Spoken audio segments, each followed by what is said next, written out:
This is episode 11 of the Nothing Human podcast. Three Powers of the Human Spirit, Part 11. Self-awareness and the overlap of the powers. I am a human being. Nothing human can be alien to me.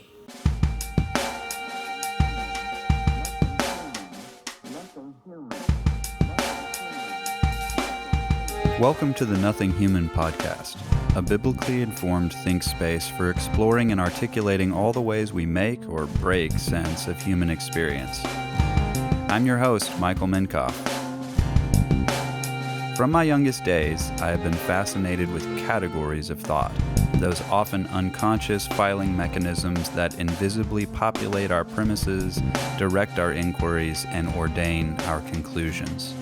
Join me as we investigate and interrogate our assumptions in an effort to articulate a more cohesive understanding of human information within the superstructure of God's truth.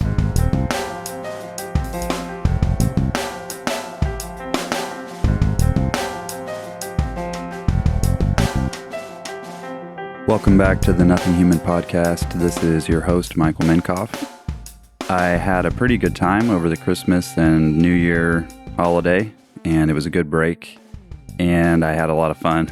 And I came back in, come out swinging, tried to get this recorded last Thursday, and it did not work out. I just felt like it was really abstract, and I wasn't really enjoying it while I was listening to it.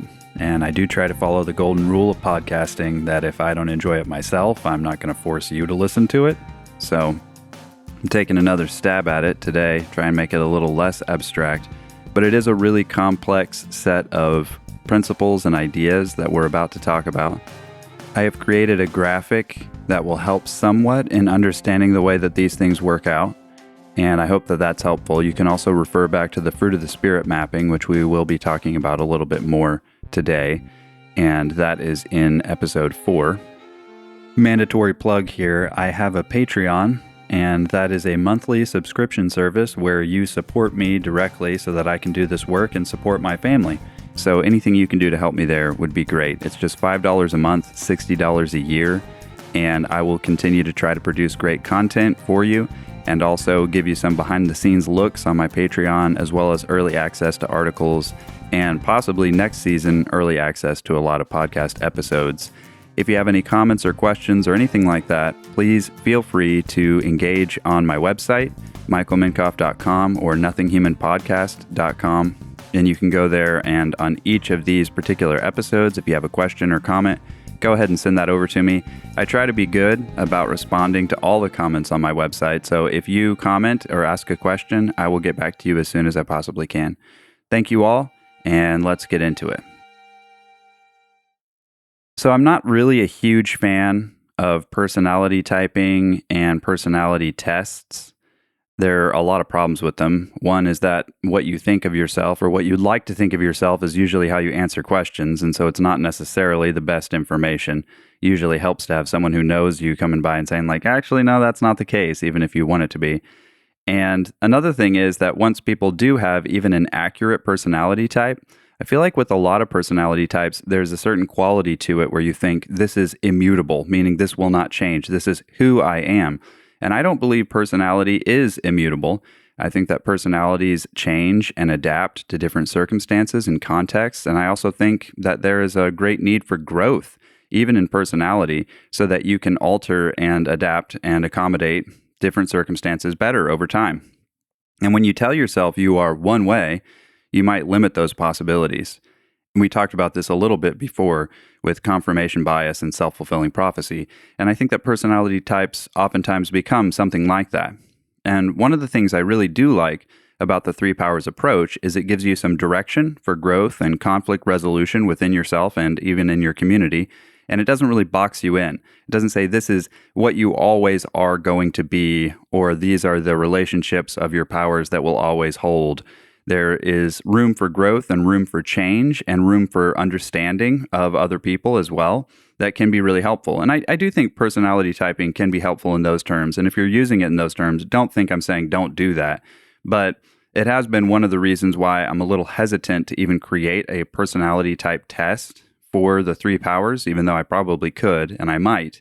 But I still want it to be used in a productive manner. I don't want it to become something where you say, well, of course I'm a jerk because I'm a type A personality or a type 8 on the Enneagram, or because I'm, thinking rather than feeling, or any of these kinds of things from the Myers-Briggs.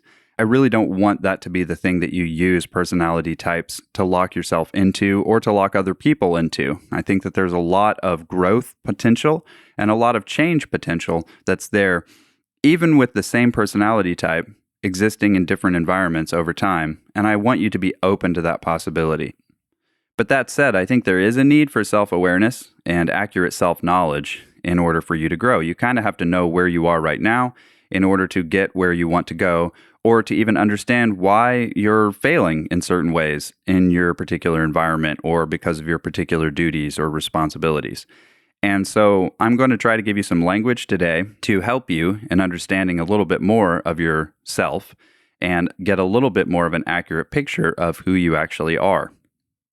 When I say self-knowledge, it should be clear that the intellect is going to play a big role in your awareness of yourself. And this poses a little bit of a problem. Whenever I've talked about three powers with people, especially people who are immured in the primacy of the intellect, they pretty much, that's the water they swim in, as we've talked about before, they have a hard time understanding how any sense of self or any projection of self or any operation of self could operate outside the intellect. And one of the reasons they think that is because the intellect is the power that articulates the state of the self, even for the other powers. So they might say, if you don't have the ability to articulate or profess some feeling or thought or impulse, then you don't even have that feeling, thought, or impulse, because you can't tell me that that's what you feel, or you can't tell me that that's what you think, or that you can't tell me that you made this choice for this reason or that reason or this reason. If you can't articulate something, they think, then you must not really feel, think, or intend that something. And this is not true. Okay, it's not true. It is very possible to feel something that you can't articulate, to think something that you can't articulate, to choose something and not really know why you're choosing it, and not be able to communicate any of those things to other people, and maybe not even to yourself. Self-knowledge and the ability to communicate that knowledge is a key part of personal development. So in this episode particularly, I will be talking about how the intellect can assess these things and communicate these things.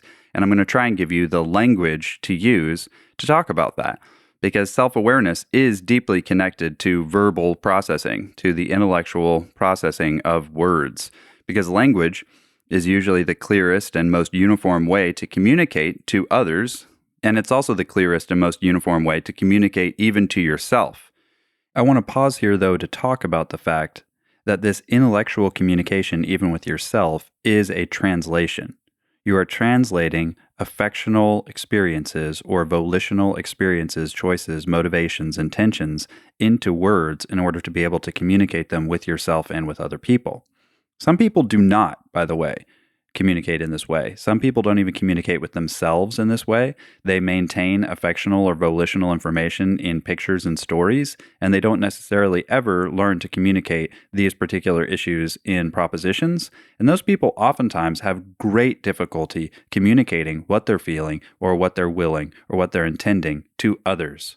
And they may even be somewhat confused even within themselves as to what these things mean, what these feelings mean, what these feelings are, how to distinguish the feelings, how to label the feelings, how to name what's actually happening, how to name these intentions. These are things that you can learn, though, over time, and I'm going to try to give you some language even in this episode in order to properly name, properly label what's actually happening, especially at the overlaps of your powers. So there may be ways of being self-aware without intellectual self-consciousness, but articulating that to others will be very difficult for most and impossible for some. You might ask, well, how could someone even articulate or communicate self-awareness or an understanding of their state of feeling or something like that without words? Well, there are lots of artists who would do this. They do it in abstract painting or in instrumental music, and you would still say there is a communication going on with that music or with that art. And there's probably other ways as well, body language and things like that. But those things are not very articulate. Even if they are communicating something, there will be one person who says that that particular painting or body language or facial expression communicates one thing, and another person says it communicates something else. And there will be a little bit of an overlap there. There will be agreement maybe on the larger general terms, but it won't be very articulate. It won't be very clear. It won't be very uniform, and it might not be terribly cross-cultural. And I understand language is very oriented toward particular culture, but even within our realm of translation, we've done a pretty good job of making language the universal currency of articulation. And so I'm going to try and give you some language in English that you can use in order to talk about yourself with other people and in order to talk about yourself with yourself. So the intellect is going to be central to this, primary, I would say, in this. And it's, again, like I said, maybe one of the reasons why people consider the intellect to be primary, because it is so central in communicating a state of self to yourself and to others. Generally, we articulate this self-awareness at the overlaps or the agreements of the powers. So we've mentioned this before, that even though the powers are distinct, they are not separate. So there are places where the powers function together and agree together and work together and partner together in such a way that it's difficult sometimes to distinguish them or to separate them out.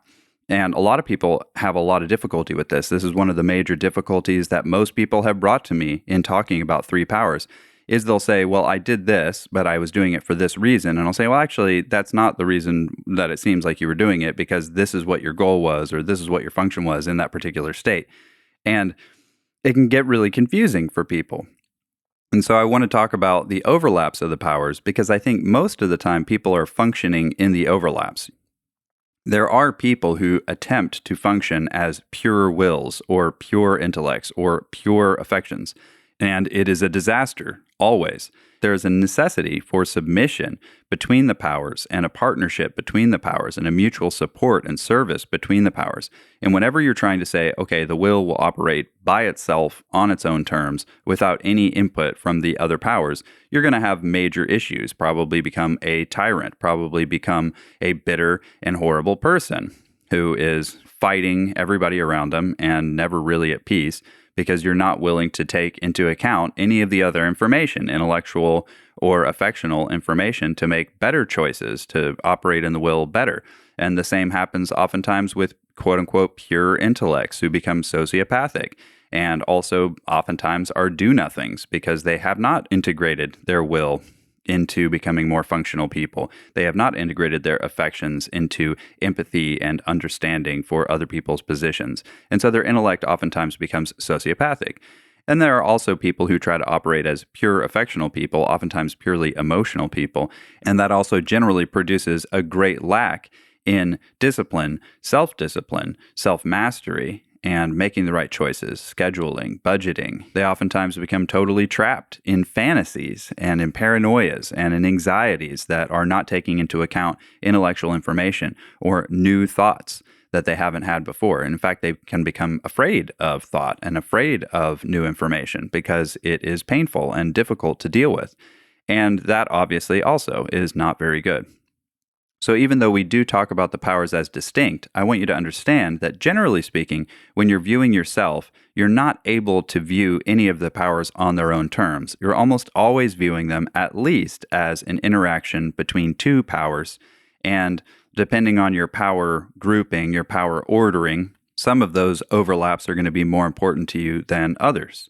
So let's talk a little bit about what those overlaps actually look like. And we'll talk about it in three terms. I have three words that we'll use to talk about these overlaps. Desire is the overlap of the will and the affections. And we talked about this a little bit before when we talked about the Greek word thelema and how it actually does involve both the will and the affections. That desire, this idea of desire, involves both the will and the affections.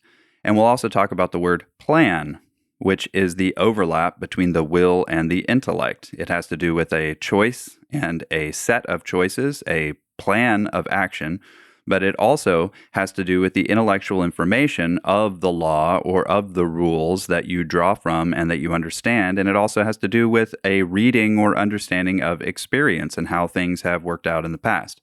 And that will also come into play with desire as well. And the third one, which is the overlap or the interaction between the intellect and the affections, we will call dream. So dream is that place where the intellect and the affections overlap and partner together.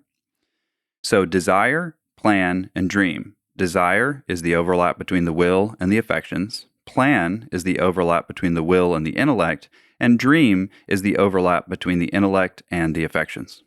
So I know that's a little bit of a word salad. We're going to try and make it less abstract. And I'm sure you're already determining at this point why it was so difficult for me to keep this from getting super, super abstract. So we're going to give some examples and we're going to talk about these things a little bit more practically.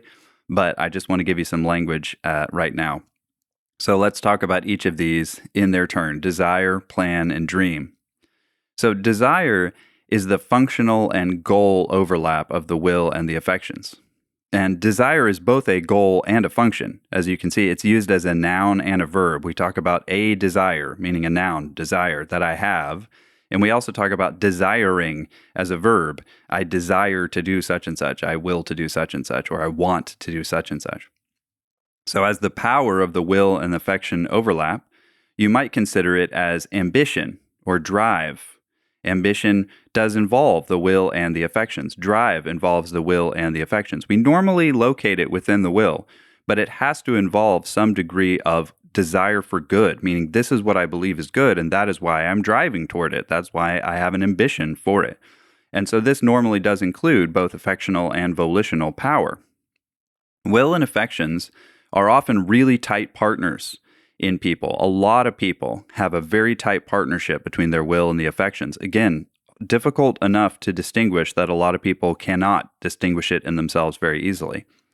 And you can kind of see that there's a little bit of this collapse of the will and affections into one another, even in the language that we use. When we talk about good and evil, like we talked about before in episode 6 about the will, that good and evil are this sort of collapsed English category between moral and cosmic or material creational categories. We talk about a good meal, and we also talk about a good man. When we're talking about a good meal, we're not saying it's morally upright and it will stand before and answer for its actions before Jesus and be entered into his rest.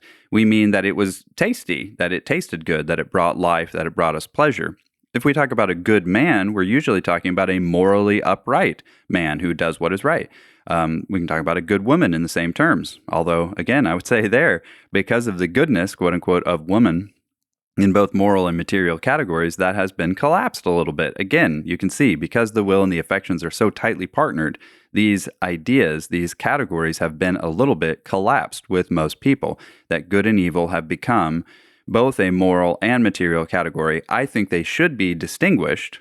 I think it would be helpful to distinguish them, but you can see even by the collapse of the language that this is something that people have thought about in coordinate terms. They basically think about these things at the same time, that good is both moral and cosmic creational material at the same time.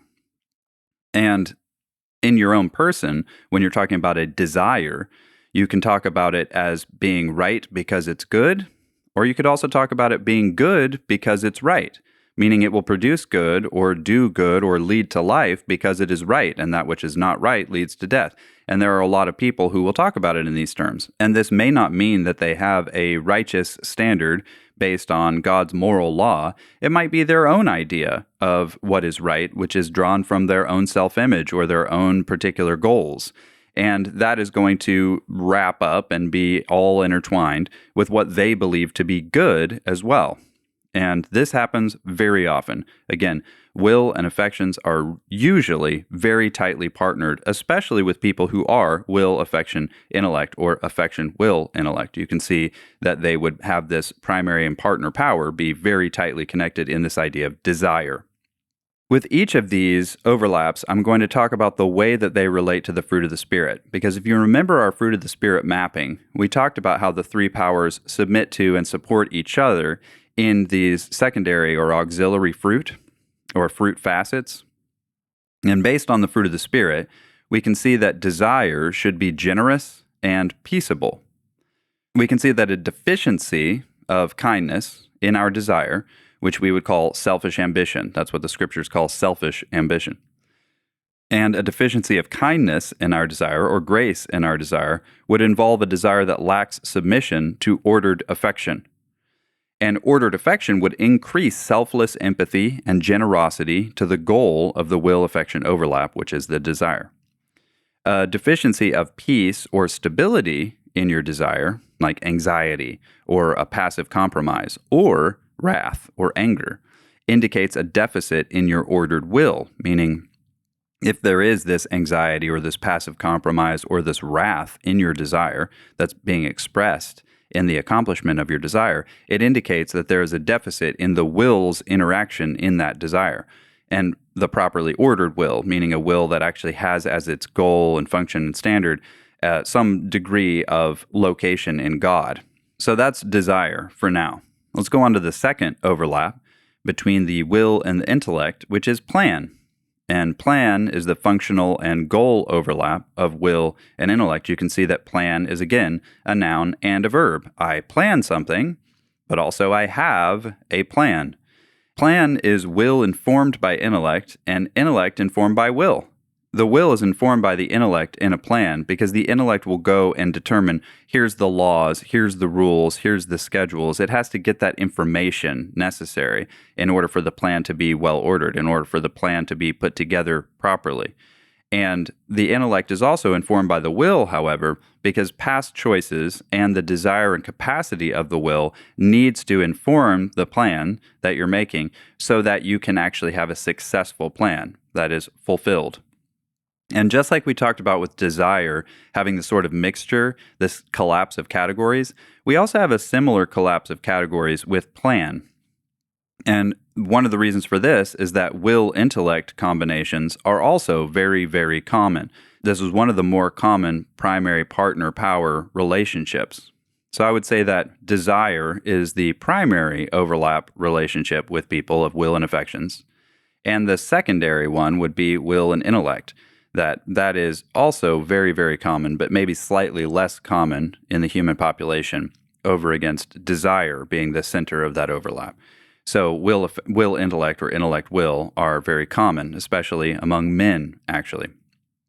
And so for them, planning, as opposed to a desiring, might be central in their overlap of the agreement between their primary and partner powers.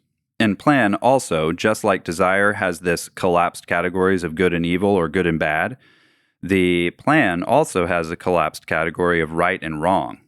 And if you think about this, right and wrong have both intellectual and volitional or will-oriented meanings.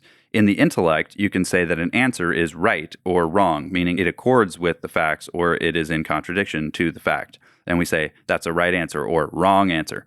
And we also talk about right and wrong in terms of volition, meaning that is right morally to do, or that is wrong morally to do. That was a wrong behavior or a right behavior.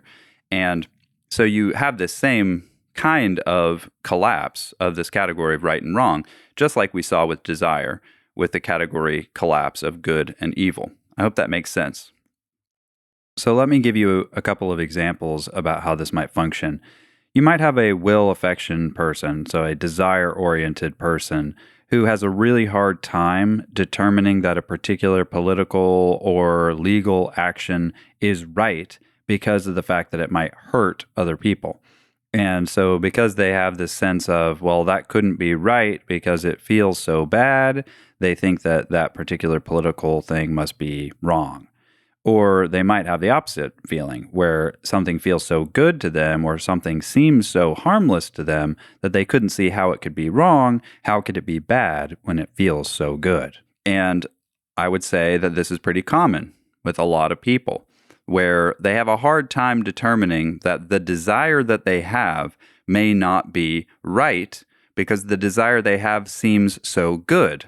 That is a person who has a confusion, an overly collapsed category of good and evil in themselves because of the centrality of desire in the way that they are functioning.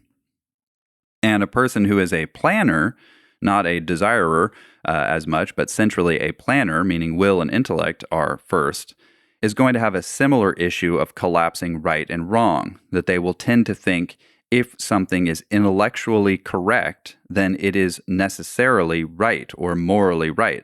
And they might have a problem taking into account information in here from the affections that says, well, it's not good and it's not successful. And so whether or not it accords with, quote unquote, the facts, which don't care about your feelings, this does not mean that it is necessarily right in a righteous or moral sense, because it's not taking into account the good of another or even your own good. And so a plan should produce goodness. And when we look at the fruit of the spirit map, we can see that a plan in the overlap of the will and the intellect should involve goodness and self-control. And this makes a lot of sense. Oftentimes a plan fails to turn out, meaning it doesn't produce a goodness or success, because the will is not properly informed by the ordered intellect. And sometimes a preconceived plan is not followed because of a failure of input from ordered will. So if you have a good plan, meaning it's thought out well, but it's not followed, the plan is not followed because of a failure of self-control, the will needs greater involvement. And by greater involvement, I mean it may need to be lifted up in strength. And if you have an ill-conceived plan, no matter how well you follow it, you're going to end up with no success there as well. And that's because the intellect needs greater involvement. You need to figure out better rules. You need to figure out better practices. You need to get more information in order to make a better plan. So that's desire and plan. And those are the most common overlaps that occur because of the mapping of most people. That because of the power ordering of most people, desire and plan is going to be the center of their overlap, function, and goals. But this last one is the rarest one, and probably the weirdest one for a lot of people, and that is the functional and goal overlap of the intellect and affections, which we're going to call dream. And we've talked about this overlap between the intellect and affections in terms of imagination or vision, but since that doesn't function as a noun and a verb like the others, I picked dream, because you can have a dream, meaning a noun, dream, but you can also dream something, dream it up. And so that means similar things in what I'm talking about as imagination or vision. And important to understand, the dream is not made up necessarily, meaning it's not made up. It's not a fantasy. It's not an illusion necessarily. To dream is not necessarily to create something out of nothing that couldn't exist or that has no relationship whatsoever to reality. Because nothing that we have no experience of up to this point could exist unless somebody dreamed it up. That doesn't mean that the dream is not real. It might just be not present, or it might be involving things that we haven't been able to see or sense. And so the dream is necessary in order to figure out, to model, to conceptualize. And if you think about it in those terms, you can see how very deeply intellectual dreaming can be and imagination can be. But at the same time, dreaming is also taking into account this affectional understanding, the empathy that is enabling us to put ourselves in other people's shoes. And imagination also very, very regularly has to do with the goodness or the production of something, which the affections are the ones that are going to tell you whether or not that's what's actually working. Without the affections coming in and saying, hey, this will work, this will produce good, a dream is not ever able to get its feet on the ground. And we talk about dreamers in these terms, the dreamers of dreams, as people who have their head in the clouds. And just like we can see that desire has this mixed category of good and bad, which involves both the will and the affections, and plan has this mixed category of right and wrong, which exists both in the will and the intellect. Dream has this mixed category of true and false. And when you hear true and false, you probably think about it entirely in terms of the intellect. Something is true if it accords with the facts and false if it does not. But I would say there's another, even in English, use of true and false, where we talk about an issue of faithfulness or in keeping with the expectations or agreements of a particular relationship. For instance, we talk about true friends or false friends.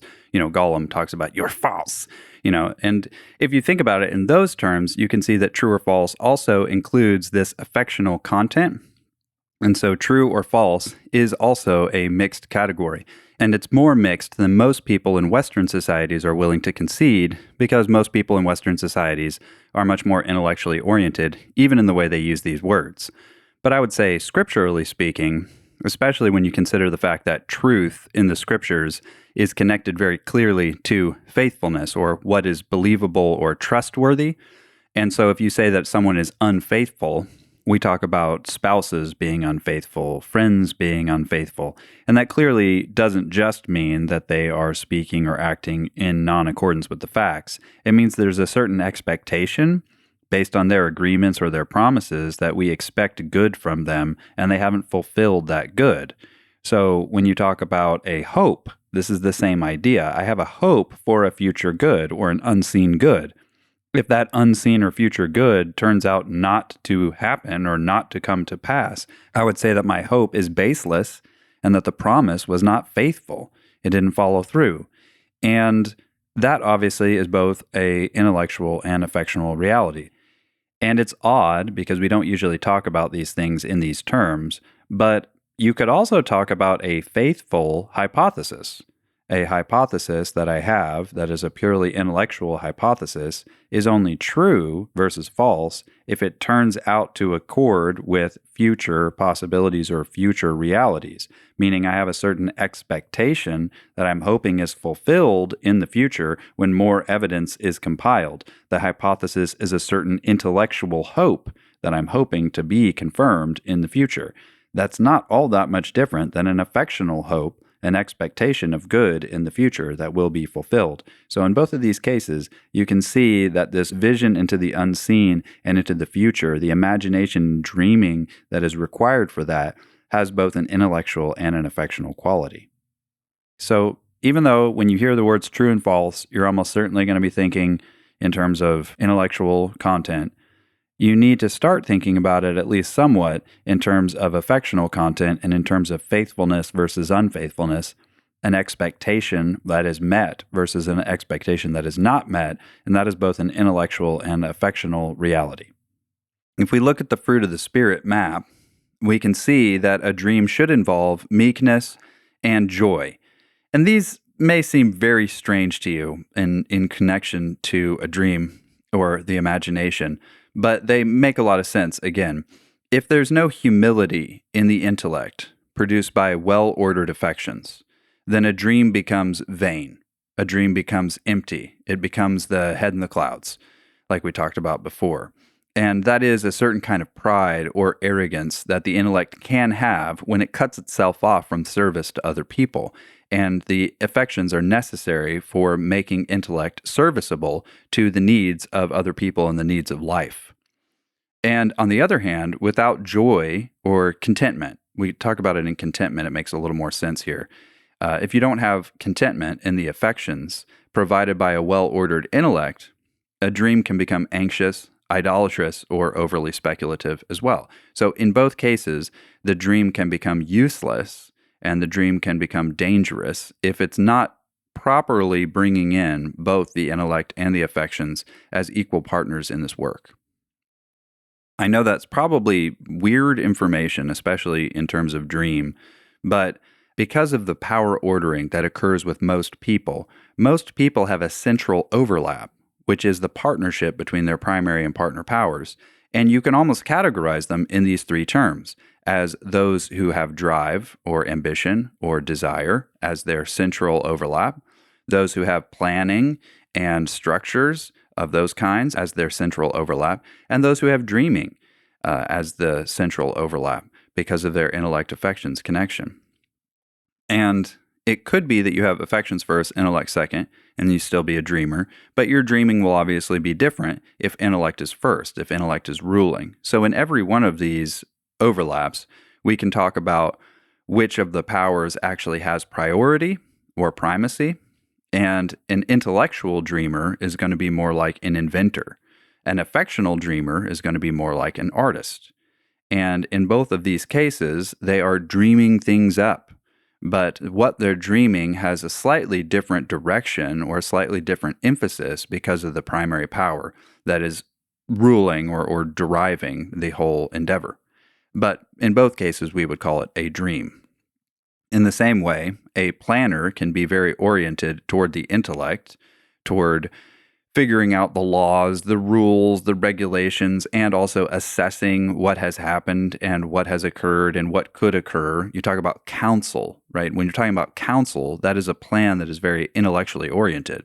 But when you're talking more about schedules or budgets or things like this, plans of action, then you're talking more about will-oriented planners. And in either of those cases, you can still talk about a plan, but you can see that they're slightly altered in their complexion or in their coloring because of which power is primary in driving the plan.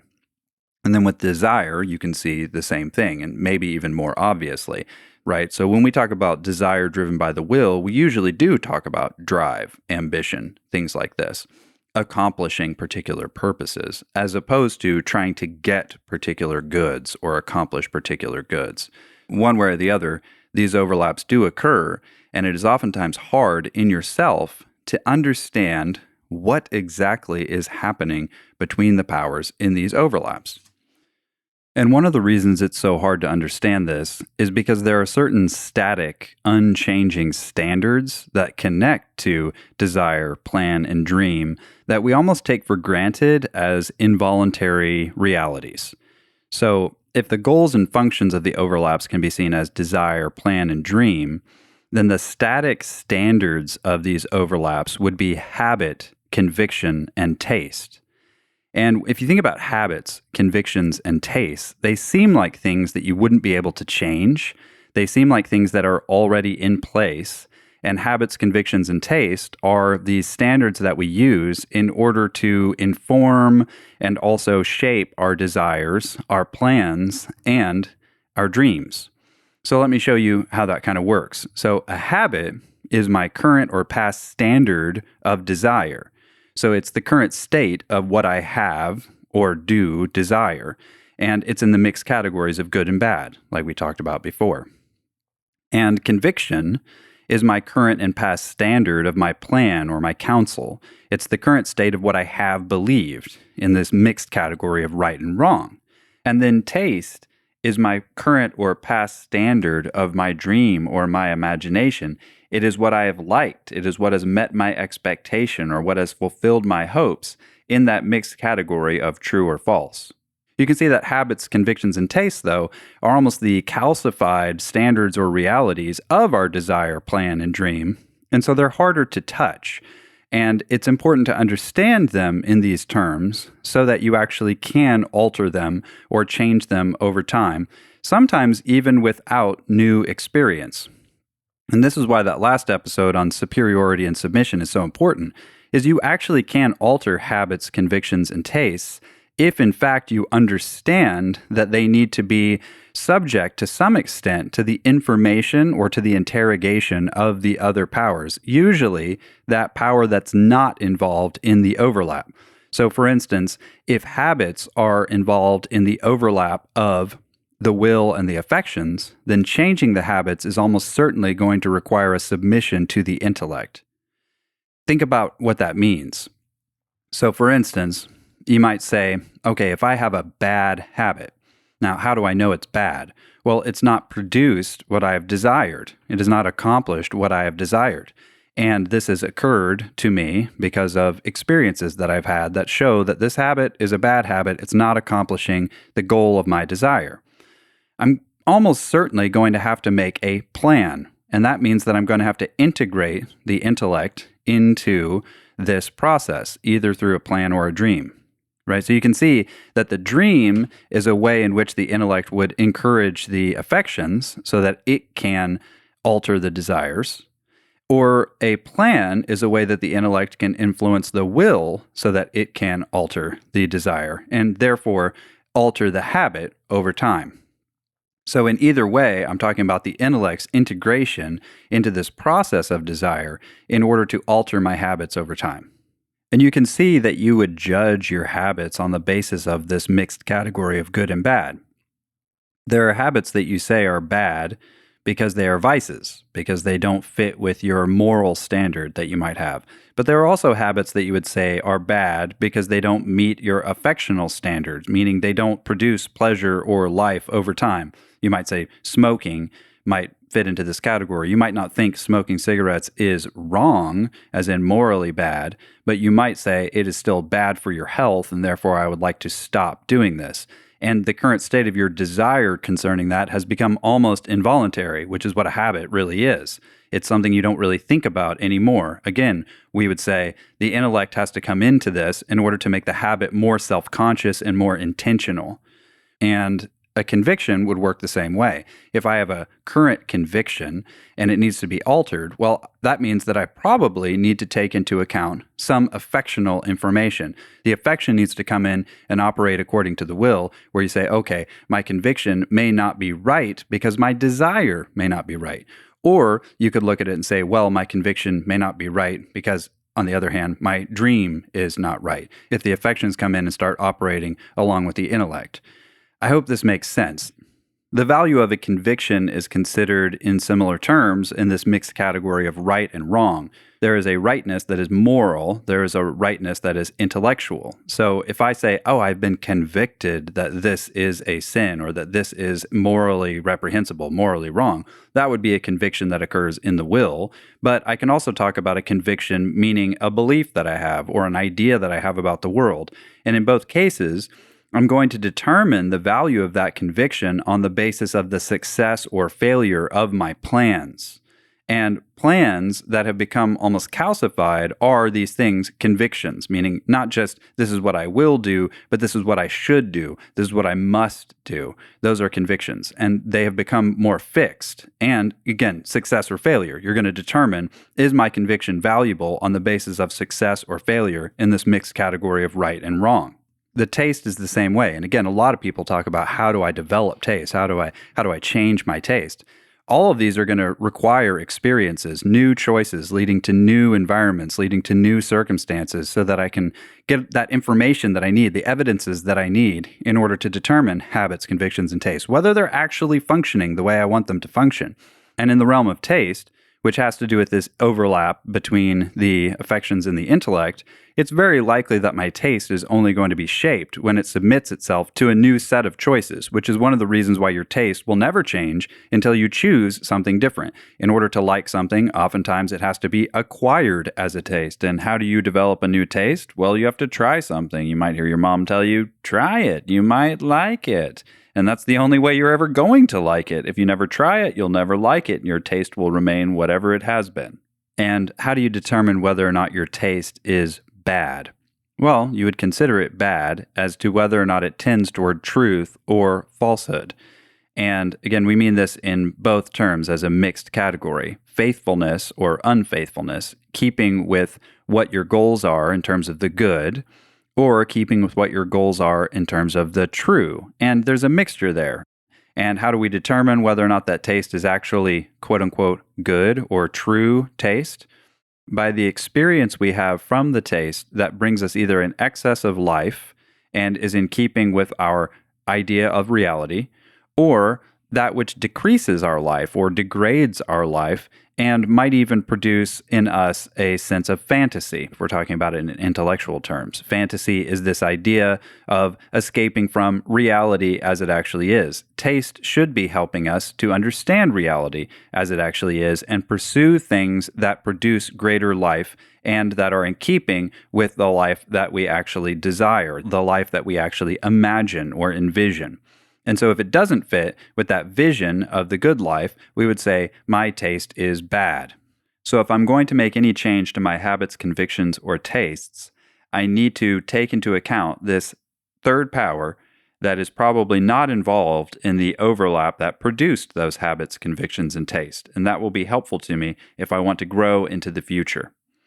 And in all of these cases, oftentimes, we are functioning in terms of habits and convictions and tastes that are not interrogated. We're just going along on autopilot with what we have habitually done, with what we have habitually believed, and with what we have habitually liked. And we will say all of those things are largely subjective, and it's hard sometimes for us to actually be able to assess whether or not there is value or no value in the habits and convictions and tastes that we already have. So, this is why I would say that the intellect coming in and naming these things and labeling these things properly and considering these things in such a way that we can communicate them to ourselves and communicate them to others is really important. You should be able to sit down and say, what are my current habits? What are my current convictions? And what are my current tastes? And that should give you some idea of who you are as a person right now. That's not fixed. That can change, but you should know where you are right now in order to do that. So that's a small little primer on overlaps. And I think overlaps can really help you because that's really how you exist. Most people don't exist, like we said, on purely volitional or purely intellectual or purely affectional terms. They operate really on a day-to-day basis according to these overlaps. And what that produces in the overlap of all three powers, both the overlap of the goal and function, it's kind of functioning toward the present and future, and the overlap of these standards, which is having to do with what past experiences you have had and how they have shaped you up to this current state. And this current state feels somewhat fixed, but it's not. So when we talk about the overlap of all three powers, we say it's producing the self. It's the current state of how my desires, plans, and dreams interact, and where my habits, convictions, and tastes currently are set. And in biblical words, we call this overlap the heart. Specifically, the Hebrew idea of heart, lev or lavav, which you see in the Old Testament. And it's oftentimes translated different ways when you see it. And you have to be a little bit careful about this because the shift from thinking about heart as the center of the person to thinking about heart as the origin of the affections or the emotions happened at some point within the development of Western society, even in Greek. And you can see this in the New Testament, that there is a separate idea of nous or mind from the idea of cardia or heart. And those two terms were largely mixed together in this Old Testament word, lavav or lev, heart. So when you read heart in the New Testament, it might actually mean something slightly different than the word heart means in the Old Testament. And it's important because there are a lot of translations, a lot of interpretations of texts that I think are somewhat in error or at least incomplete because they don't understand the Old Testament use of this term heart, and they are projecting a Western or New Testament or post-biblical even idea of the heart as sort of the source of the affections onto the scriptures. And that's not what the word heart means, especially in the Old Testament. In the Old Testament, heart means something more along the lines of like heartwood or center. And so heart really is that place where there's this overlap between the three powers. And therefore, heart can be translated in terms of all three powers in the Old Testament, and oftentimes is. Sometimes it's translated sense or mind. Other times in New Testament language, it is translated heart, as in the feelings or the emotions. And other times it is translated as the will or the desire, right? Which obviously connects to this idea of the will. And so depending on the context, translators will translate lev or lavav in those three different ways, and sometimes more than that, depending on what the word is actually being used to indicate in the interpreter or translator's mind. And it's very important to understand it doesn't really mean any one of those things. It kind of means all of those things. And if the heart is not currently or properly integrating all three powers in the self, we can see in the Old Testament that we talk about a lack of heart. Now, a lack of heart in the Old Testament doesn't necessarily mean a lack of will, it doesn't necessarily mean a lack of intelligence, and it doesn't necessarily mean a lack of affection or emotion. It actually means a lack of integration, a lack of integrity between the powers. There's a conflict, in other words, if you lack heart, if you lack this overlap in a central and intentional way, there's a conflict between the powers, usually showing up in their interactions at these overlaps, and you may not even be aware of that. So there could be a lack of heart that happens because desire has not been properly integrated with the intellect. Or there could be a lack of heart because a plan has not been properly integrated with the affections. Or there could be a lack of heart because a dream has not been properly integrated with the will, with the choice, with behavior. And in all of those cases, you would say that person lacks heart. They lack integrity. And so when you're able to go through and say, here are what my habits are, here are what my convictions are, here is what my taste is, and the overlap of these things, the way that they integrate together and the choices that I make concerning all of those integrations, that is who I am. That is myself. And I want there to be full integrity, meaning that the habits that I've chosen are in keeping with my convictions and taste. And the convictions that I've chosen are in keeping with my habits and taste. And the tastes that I've chosen are in keeping with my convictions and my habits. So let's say I have a habit of eating junk food. And this habit is not actually in keeping with my convictions or my taste. It might not be keeping with my convictions in the sense that I have a plan or a counsel that junk food is not actually going to be good for me.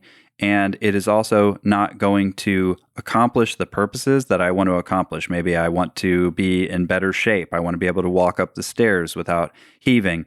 I want to be able to live for, a few more years and see my grandchildren and maybe my great-grandchildren. So that's my plan, and this habit is not in keeping with that plan. And I also have a dream connected to my taste. I have a dream of what is actually good and what is actually true, and this junk food doesn't actually keep with the best of my taste. If you were to say, is this actually the highest and most refined of your tastes? You would obviously say, no, it's not. Now, does that mean it's necessarily wrong? No, that's not what I'm talking about. I'm talking about the fact that if your habit is out of accord with your convictions and your taste, there is a lack of integrity in you as a person, and you are lacking heart. And you need to actually get your habits in keeping with your convictions and taste. That may mean you need to alter your taste or alter your convictions, or at least talk about those things and say, okay, well, is it actually proper, or could it be proper, even within my convictions and taste, to eat junk food, and in what measure? So I know that's a very trivial example, but this is just one example of the ways in which there are these interactions in our habits, convictions, and tastes that are at odds with one another and that produce these sort of conflicts.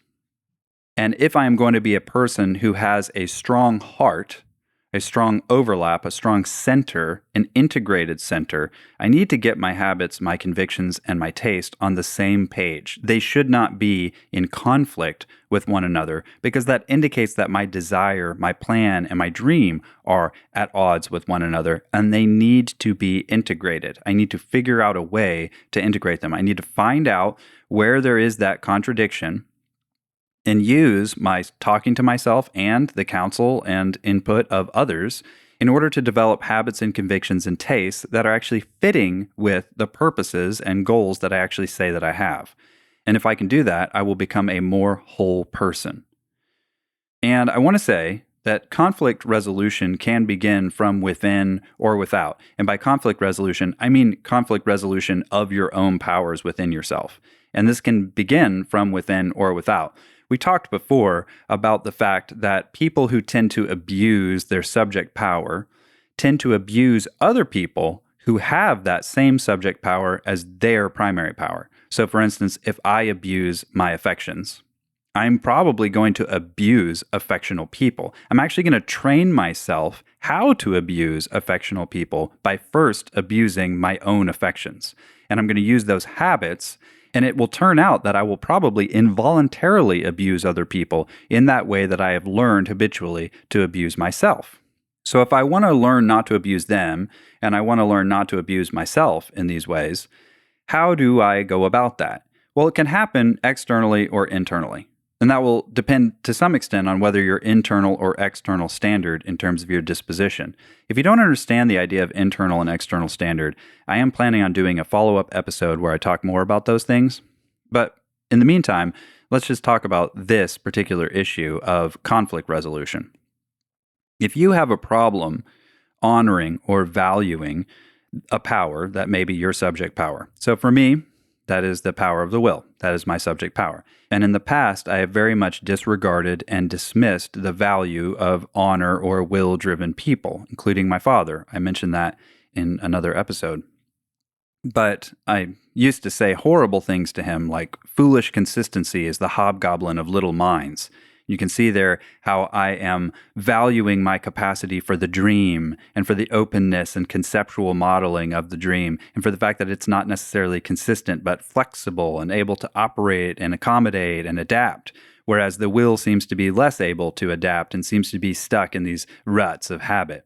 So I devalued and dismissed him in those terms. And then, of course, destroyed my own life with a lack of habit and discipline that ended up producing all sorts of failure and lack of success in my life that I then blamed on other people in my arrogant assessment of myself as being totally and completely, of course, perfect and greatly valuable in my intellectual superiority. So you can see how that was not a very good thing. So how did I actually learn to value and honor the will in myself, thus allowing and enabling and freeing me to benefit from the power of the will and from the ways that it could contribute to my life? I actually had to learn to accept that part in myself first. And as an internal standard person, the first thing that I said is that will should be honored and that these things conceptually are worthy of honor. And once I started to do that, I started to develop discipline in myself and scheduling in myself. And the more I did that, the more I recognized how difficult, how challenging it was for me, the more I valued the strengths of my father, and I learned to honor him in that way. But it also would have worked, and I've heard of many cases where it works, that if I had learned to honor him first, as the Bible commands, then that would have helped me to value and raise up in myself those qualities in myself that were necessary for discipline and self-control. So either of those things will work. You can either begin by honoring the other and honoring the subject power in yourself, where you find it in other people, especially when it's operating in great strength. And that will help you to lift up and to honor that part of yourself which might be weak, relatively speaking. Or you can learn, if you need to, because you're an internal standard, to honor those things and to raise those things up in power within yourself, and that will help you, in turn, to honor and value other people. I don't really much care whether it goes the one direction or the other, but one way or the other, that conflict within yourself that will almost certainly produce conflict with other people needs to be resolved, and it can be resolved through an understanding of these overlaps and an addressing of the particular conflicts that are occurring because of disagreements or a lack of integrity in your heart in terms of the overlap of habit, convictions, and taste, which indicate a dysfunction in desire, plan, and dream. So I hope that's helpful. I know that this is all a little bit swirly. And if you're not very familiar with these categories already, it may be a little difficult to follow. It's one of the reasons why I had this be the 11th episode, is because overlaps, even though they are the place where we generally function, they also can get really complicated in discussion and in understanding them if you aren't very familiar already with the three distinct categories of the three powers as we've talked about up to this point. So if you need to listen to this again, might be helpful, or if you want, I have created a visual guide that pictures these overlaps so that you can get a little bit of a quick reference if you want to look at it. You can look at the Fruit of the Spirit mapping that I had before. I think it's on episode 4 on my website. And then you can look at this mapping as well. And feel free to download those images, print them out, put them on your fridge, whatever you need to do so that you can kind of look at them and get more familiar with them over time. I guarantee you that if you can get more familiar and you can operate with them a little bit more freely and be able to recall them a little more easily, it's going to help you in determining these things for yourself, in discerning what's actually going on within yourself. And the more adept you get at that, the more adept you get at understanding what's happening with other people, I think the greater your self-understanding, self-awareness, and your ability to communicate accurately and uniformly with other people is going to increase. Because if you can understand the language that they're using, and why they're doing what they're doing, and you can understand your own language and why you're doing what you're doing, you might be able to find that place of common ground where you can communicate more effectively with other people and resolve conflicts not only within yourself more easily, but also between you and others in your local community. So I hope that's helpful. Thank you very much. If you have any questions or comments, as always, you can feel free to go to my website, and on any of the episodes where you have questions, just write them right there as a comment on the episode page for that particular episode. And I will do my very best to get back to you as soon as I can. And some of those questions might actually result in me producing additional podcast content, additional extra episodes. I've already got a few based on some of your questions, and I would love to have as many more as you all want. Thank you so much. Talk to you soon. And until next time. I am a human being. Nothing human can be alien to me. Nothing human.